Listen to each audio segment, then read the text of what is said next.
नमस्कार दोस्तों, आप सबका स्वागत है मेरे यूट्यूब चैनल डायरेक्ट टॉक में। जिसमें कि दोस्तों देखो, आज हम लोग 3 विषयों के ऊपर बात करने वाले हैं, जिसमें कि 2 भारत से संबंधित और थर्ड जो है यूक्रेन से रिलेटेड हम लोग बात करने वाले हैं। तो मैं सबसे पहले पहली खबर पे आता हूँ। जो पहली खबर है आज की, जो कि हर इंडियंस के लिए एक प्राउड मोमेंट है, जो मैं कुल मिला के जो फर्स्ट जो न्यूज़ मैं बताने वाला हूँ आपको, ये दोनों ही सभी इंडियंस के लिए प्राउड की बात है। तो पहली खबर ये है कि आज 14 जुलाई को इसरो ने चंद्रयान-3 का सक्सेसफुल लॉन्च कर दिया है। और इसके साथ ही हम लोग एक एलीट क्लब में ऑलरेडी भी थे और एक पायदान हम आगे बढ़ चुके हैं। हम लोग पहले भी चंद्रयान-1 और चंद्रयान-2 लॉन्च कर चुके हैं, और चंद्रयान-3 एक बहुत ही इम्पॉर्टेंट मिशन था इंडिया के लिए भी और इसरो के लिए भी। क्योंकि इसका मुख्य कारण ये था कि जो लास्ट टाइम हम जो है सॉफ्ट लैंडिंग नहीं कर पाए थे मार्स पे, सॉरी मून पे, चंद्रमा पे। तो लेकिन इस बारी जो हमारा मिशन है कि हम लोग साउथ पोल पे लैंडिंग करने वाले हैं। और आज मतलब जो नेक्स्ट जो 23 अगस्त शाम को लगभग पौने 6 बजे के लगभग ये मार्स पे लैंडिंग करने वाला है। जैसे सॉफ्ट लैंडिंग करेगा, उसके बाद से ये भारत जो है पूरी दुनिया में चौथा ऐसा मुल्क हो जाएगा जो कि जिसने कि चाँद पर सॉफ्ट लैंडिंग कर दिया, और साउथ पोल पे लैंडिंग करने वाला पहला मुल्क भी बन जाएगा।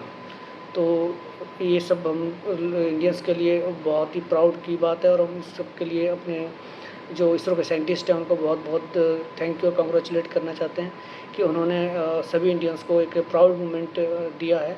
और हम आशा करते हैं कि भविष्य में भी वो इसी तरीके से इसरो एक नई ऊंचाई छूते रहेगा, और जो है स्पेस के जो सेक्टर है उसमें इंडिया को और आगे लेके जाएगा। तो ये थी हमारी पहली खबर जो चंद्रयान से थी। और दूसरी जो खबर है हमारी वो है जिसके बारे में हमने कुछ कल भी डिस्कस किया था, प्रधानमंत्री नरेंद्र मोदी के फ्रांस विजिट के बारे में। तो फ्रांस विजिट जो है नरेंद्र मोदी का आज सेकंड डे था, और उन्होंने बहुत से इवेंट्स किए, बहुत ही एमिनेंट पर्सनैलिटीज़ से भी वहाँ मिले। लेकिन एक जो इम्पॉर्टेंट चीज़ है जिसके बारे में आपको बताना चाहता हूँ वो है आज जो फ्रांस के नेशनल वेस्टाइल डे सेलिब्रेट हुआ था। प्रधानमंत्री नरेंद्र मोदी जैसे कि पहले बात कर चुके हैं कि उसमें मुख्य अतिथि के तौर पर भारत की तरफ से उनको इनवाइट किया गया था, फ्रांस की तरफ से भारत के रिप्रेजेंटेटिव के तौर पे।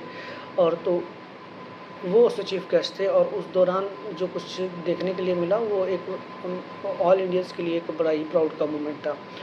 तो इसमें सबसे पहली इम्पॉर्टेंट चीज़ है कि हमारी जो थल सेना है और वायु सेना है और नौ सेना की 3 टुकड़ियाँ ने इसमें परेड में पार्टिसिपेट किया। और इसमें से जो वायु सेना और जो हमारी नेवी है, नौसेना है, उसका प्रतिनिधित्व एक महिला ऑफिसर्स ने 2 महिला ऑफिसर्स ने किया। तो ये एक वुमेन एम्पावरमेंट के पॉइंट ऑफ व्यू से भी एक बड़ा ही डिलाइटेड वो है हमारे लिए। और पूरी दुनिया को हमने दिखाया कि किस तरीके से हिंदुस्तान में महिलाओं को, वुमेन्स को की एम्पावरमेंट के ऊपर लगातार ध्यान दिया जा रहा है। और आज स्थिति ये आ चुकी है कि वो दे कंटीजेंट लीड कर रहे हैं वो। तो एक तो ये चीज़ होगी। दूसरी चीज़ जो थल सेना रेजिमेंट, सिख रेजिमेंट ने उसमें पार्टिसिपेशन किया। सिख रेजिमेंट का फ्रांस के साथ जो फर्स्ट वर्ल्ड वॉर में के दौरान सिख रेजिमेंट के जो लोग हैं उन्होंने फ्रांस के लिए लड़ा था, फ्रांस के लोगों की रक्षा के लिए युद्ध लड़ा था। और उसमें लगभग 900 के लगभग जो सैनिक थे वो भी शहीद हुए थे उस समय। तो उनकी सिमेट्री इवन फ्रांस से बनाई गई है। और लास्ट टाइम प्रधानमंत्री नरेंद्र मोदी उस सिमेट्री पे भी गए थे, और उन्होंने वहाँ पे उसको मतलब एक्नॉलेज किया था कि फ्रांस ने काफ़ी सहयोग कर रखे हैं इस तरीके की जो इंडियन ट्रूप्स थे उनके लिए एक सम्मान का विषय, और इंडियंस के लिए भी सम्मान का विषय कि हमारी फ्रेंडली एक कंट्री हमारी इस तरीके से ध्यान दे रही है। दूसरी चीज़ है कि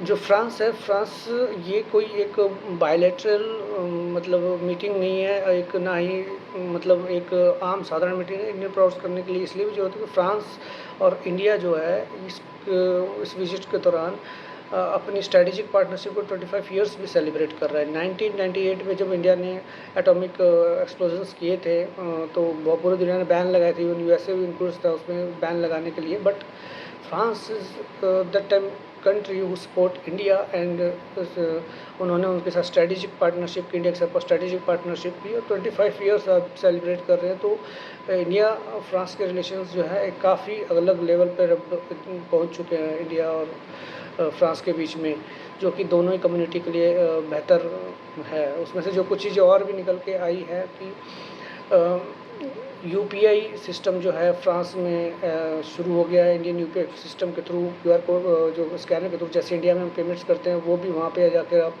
शुरू पेमेंट कर सकते हो। अब फ्रांस में भी इससे पहले इंडिया इसी तरीके का जो एसोसिएशन है सिंगापुर के साथ भी कर चुका है, सेकंड कंट्री वर्ल्ड में बन चुकी है। तो आप देख सकते हैं इंडिया की जो फाइनेंशियल कैपेबिलिटीज़ हैं वो अक्रॉस द बाउंड्रीज जा रही है और पूरा विश्व इसको अपना भी रहा है, तो हमारी टेक्नोलॉजी को। तो ये भी एक बहुत अच्छी बात है। उसके अलावा एक वीज़ा को रिलेटेड बात निकल के सामने आई है कि जो इंडियन स्टूडेंट्स 2 ईयर तक पहले पोस्ट स्टडी 2 ईयर तक का वीज़ा उनको फ्रांस की तरफ से दिया जाता था, अब सुनने में ये आ रहा है कि खबर निकल के आ रही है कि 5 ईयर तक वो पोस्ट स्टडी वीज़ा जो है इंडियन स्टूडेंट्स को दिया जाएगा। तो आप देखोगे आने वाले टाइम में फ्रांस में बहुत सारे स्टूडेंट्स मतलब लोग एंटर होने वाले, इंडियंस एंटर होने वाले हैं। ये इंडियंस के लिए एक बहुत ही अच्छी अपॉर्चुनिटीज़ निकल के आएगी, क्योंकि जो मैक्सिमम स्टूडेंट्स हैं वो मैनेजमेंट की स्टडी के लिए फ्रांस जाते हैं अधिकतर स्टूडेंट्स। तो ये एक बहुत ही अच्छी अपॉर्चुनिटी इंडियंस के लिए निकल के आई है। तो इसका भी आने वाले समय में हमारे जो स्टूडेंट्स हैं उनके लिए बहुत ज़्यादा फ़ायदा होने वाला है। और जो टूरिस्ट है उनके लिए मैंने यूपीआई का जिस तरीके से जिक्र किया, चाहे आईफिल टावर के पास भी आप वहाँ से शुरुआत की जा रही है इस चीज़ की कि आप यहाँ से उसको अब शुरू कर सकते हैं। तो ये नरेंद्र मोदी की जो विज़िट था उसका एक लाइट मोमेंट और एक पीपल टू पीपल जो रिलेशंस के बारे में एक विषय था, जिसके बारे में तो लोग थोड़ा सा कम बातचीत कर रहे हैं। तो मैंने उस विषय को आपके बीच में लेके आने की कोशिश किया। उम्मीद है आपको अच्छा लगा होगा।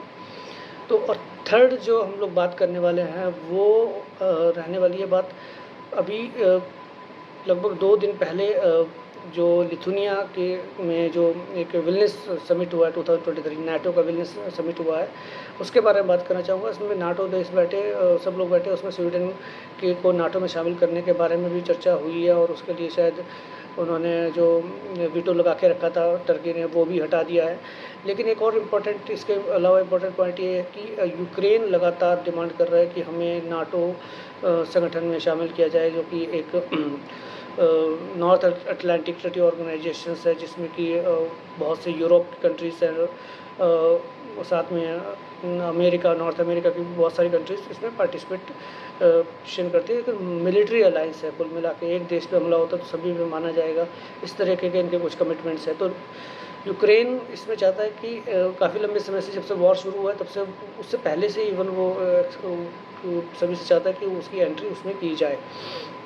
लेकिन खबर निकल के सामने ये आई है कि इस समिट में यूक्रेन जो है कि मतलब खाली हाथ उनको मतलब वापस जाना पड़ा है। खाली हाथ मैं कहना चाहूँगा कि मेंबरशिप के पॉइंट ऑफ व्यू से उनको खाली हाथ जाना पड़ा है, क्योंकि लगभग सभी देश जो है, यूरोप के देश हो गए या अमेरिकन्स हो गए, ये सब लोग चाहते हैं कि वर्ल्ड वार नहीं चाहते हैं और किसी भी ऑन गोइंग वॉर में वो नहीं पड़ना चाहते हैं।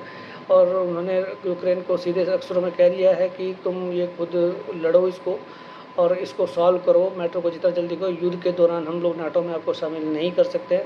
हाँ, जहाँ तक रही बात आपको हथियारों की सपोर्ट की और फाइनेंशियल मदद की, वो हम आपको लगातार करते रहेंगे। लेकिन बात कुल मिला के ये है कि यूक्रेन को कह दिया गया है कि तुम्हारा युद्ध है, तुम खुद इसको लड़ो।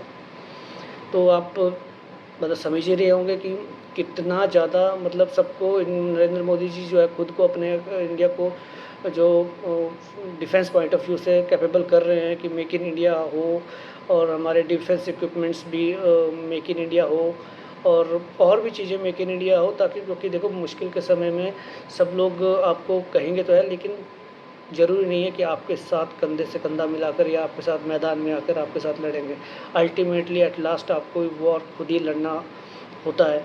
तो आप इसको इस तरीके से समझिए कि यूक्रेन को इसमें इग्नोर किया है कुल मिलाकर, और ज़ेलेंस्की को निराशा इसमें हाथ लगी। हाँ, एक बात ज़रूर है कि जो फाइनेंशियल और वेपनरी सपोर्ट की बात जो कही गई है, वहाँ से हो सकता है कि इसके बाद यूक्रेन में इसको एक मैकेनिज़्म भी Ukraine plus NATO alliance NATO logistic alliance, इन्होंने कुछ इस तरीके से एक के ऊपर बात हुई, जिसमें कि सप्लाई जो है वेपनरी सप्लाई वगैरह के लिए वो उसको तेज़ करेंगे या उसको और बढ़ाएंगे, यूक्रेन को पूरी मदद करेंगे। साथ में बाइडेन जो बाइडेन जो कि अमेरिका के राष्ट्रपति हैं, उन्होंने ये भी कहा है कि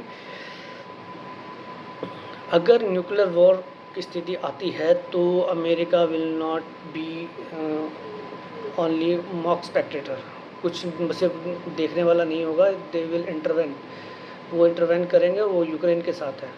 तो ये भी मतलब मुझे लॉलीपॉपी टाइप का लग रहा है कि क्योंकि ऐसा नहीं है कि न्यूक्लियर वॉर की तरफ हो पाएगा, क्योंकि ये मैक्सिमम रिस्ट्रेन है। तो ऐसा नहीं होने वाला। तब तक यूक्रेन तुम खुद लड़ो और हम आपको वेपन देते रहेंगे, और आपके रिसोर्सेज हम लोग जो भी पैसा इकट्ठा होगा उससे अमेरिका को तो कुल मिला के वेपन्स अपने सेल आउट करने हैं और अपने ऑयल्स बेचना है, अपने और जो वो करते हैं उनको वो चीज़ें करनी है। तो they are in a good condition. सफ़र कर रहा है यूरोप, क्योंकि सप्लाई चेन बिल्कुल टूटी हुई है और यूरोप जो है काफ़ी परेशान है इस सब वॉर से। वो चाहता है इसका जल्दी से जल्दी रेजोल्यूशन हो, उसका पार्टी बन जाता है, क्योंकि उनकी डिपेंडेंसी एनर्जी को लेकर रशिया के ऊपर बहुत ज़्यादा थी, और जो अभी एनर्जी को पूरा भी कर रहे हैं तो वो भी उनको बहुत ही ज़्यादा मतलब उसके लिए नया सिस्टम सप्लाई चेन्स क्रिएट जो की जा रही है वो उतनी स्मूथ नहीं है, और अनरेस्ट भी कहीं कहीं कुछ कंट्रीज़ में दिख रहा है। तो मंदी के बारे में भी बातचीत लगातार यूरोप में हो रही, तो यूरोप इसको लेकर काफ़ी परेशान है। तो दोस्तों, ये आज की 3 जो प्रमुख मुझे लगा कि आप लोगों के साथ शेयर करनी चाहिए थी, ये खबरों को मैंने आपके साथ शेयर किया है। तो आप मुझे बताइए कि आपको ये कैसे